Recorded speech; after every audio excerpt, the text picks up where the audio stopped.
4th grade ELA text at Taking Action and Making Change.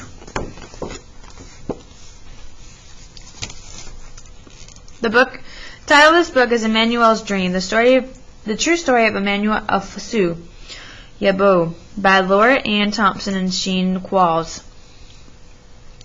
This book is a biography. It's the story of someone's life as told by someone else. A biographer shares important details about a person's experiences. Notice Emmaunuel's leg on the front cover. He's riding a bike. What are you thinking? Emmaunuel lived in Ghana, West Africa, at a time when people thought that all disabled people could do was beg. Let's see if that's true. In Ghana, West Africa, a baby boy was born. 2 bright eyes blink in the light. 2 healthy lungs let out a powerful cry. 2 tiny fists open and close, but only 1 strong leg kicked. Most people thought he would be useless, or worse, a curse. His father left, never to return, but his mother had faith. Her name was Comfort, and she named her first child Emmaunuel, meaning God is with us. Look at the illustration. Who is the man and why is he shown walking away? What do you think life will be like for Emmaunuel and his mother now? As Emmaunuel grew, Mama Comfort told him he could have anything, but he would have to get it for himself. He learned to crawl and hop, to fetch water and climb coconut trees. He even shined shoes to earn money. Most kids with disabilities couldn't go to school. Still, Emmaunuel's mother carried him there until one day she said, "You are too heavy." From then on, Emmaunuel hopped to school and back, 2 miles each way on 1 leg by himself. So think about Emmaunuel's daily life. What are some challenges he has overcome?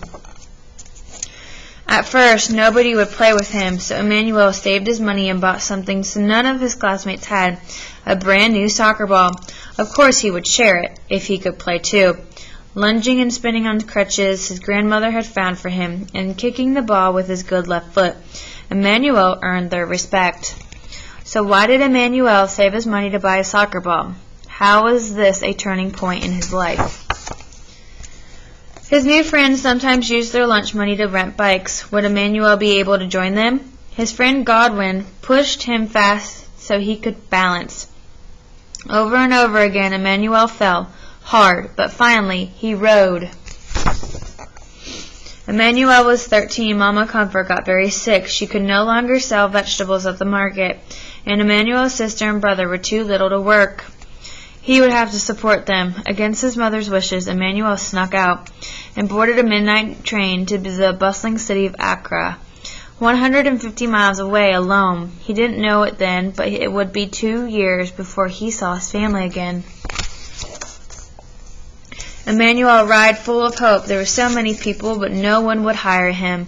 Shopkeepers and restaurant owners told him to go out and beg, like other disabled people did. Emmaunuel refused. Finally, a food stand owner offered him a job and a place to live.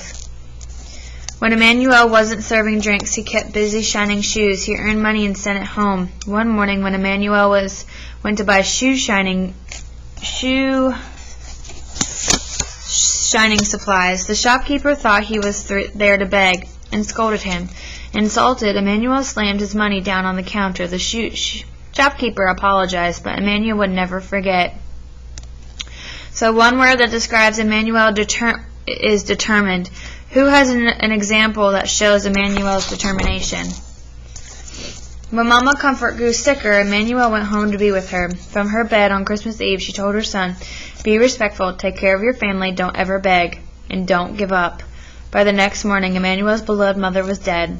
He was heartbroken, but he knew her last words had been a gift. He would honor them by showing everyone that being disabled does not mean being unable. It was a big dream, but Emmaunuel had a plan. Emmaunuel had a sharp mind, a bold heart, and 1 strong leg. All he needed was a bike. At first, no one would help. They thought his plan to bicycle around Ghana was impossible.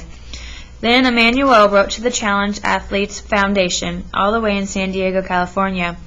They sent him a bike, plus a helmet, shorts, socks, and gloves. Emmaunual started training for the long ride. He persuaded the king of his region to give him a royal blessing. He went door to door asking for additional support.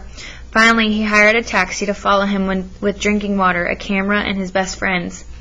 Then Emmaunual tied his right leg to the bike's frame, jammed his left foot into a flip-flop attached to the pedal, and rode. Emmaunual pedaled through the bustling city of Accra. He pedaled through rainforests, over rolling hills, and across wide, muddy rivers. He pedaled past Adum forests and plantain farms, and through the market city of Kumasi. He pedaled as trucks roared past on the narrow highways, and wild animals stalked his thoughts. He pedaled through vast grasslands and into the ancient city of Tamale. He rode up, down, across, and around his country, proudly wearing the colors of its flag, as a shirt printed with the words the Pozo, or the disabled person. So as he rides, Emmaunual wears a shirt with words that mean the disabled person. How do you think people will react to seeing those words? Along the way, Emmaunual talked to those with physical challenges and those without, to poor farm workers and wealthy landowners, to religious leaders, government officials, and reporters. He wanted everyone to see him and his disability. He wanted everyone to hear him and his message. The farther Emmaunual rode, the more attention he got. Children cheered. Able-bodied adults ran or rode along with him. People with disabilities left their homes and came outside, some for the very first time. The young man, once thought of as a curse, was becoming a national hero. He completed his astounding journey, pedaling south to the sea and back up to Accra, nearly 400 miles in just 10 days. But Emmaunual's success goes even further than that. He proved that one leg is not enough to do great things, and one person is enough to change the world. So the text says Emmaunual's success was about more than riding across Ghana. What else did he succeed in doing? Author's note. The quote by Emmaunual. In this world we are not perfect. We can only do our best. Emmaunual still isn't giving up. Since competing in his first long-distance bike ride across Ghana in 2001 at the age of 24, he has competed in major athletic events, won international awards from Nike and ESPN, and carried the Olympic torch in Cairo, Egypt in 2004. He starred in a documentary about his life called Emmaunual's Gift, and he appeared on the Oprah Winfrey Show. In 2006, thanks in large part to Emmaunual's bike ride and his continued political activism, the Ghanaian Parliament passed the Persons with Disability Act, which states that people with physical disabilities are entitled to all the same rights of the rest of the country's citizens. I am very happy for my disabled brothers and sisters in Ghana, said Emmaunual, but this is just the beginning. Today, Emmaunual continues to work on behalf of the disabled. He maintains a scholarship fund to help children with disabilities attend school, and he helps organizations distribute wheelchairs to those in need. In addition, he works closely with Ghana's government to pass laws protecting the rights of disabled citizens. And he speaks to political leaders, independent organizations, and school children around the world to deliver the message that disability does not mean inability. To find out more about Emmaunual and his activities, including the progress of the school he is building for children with and without disabilities, please visit the Emmaunual Educational Foundation and Sports Academy website.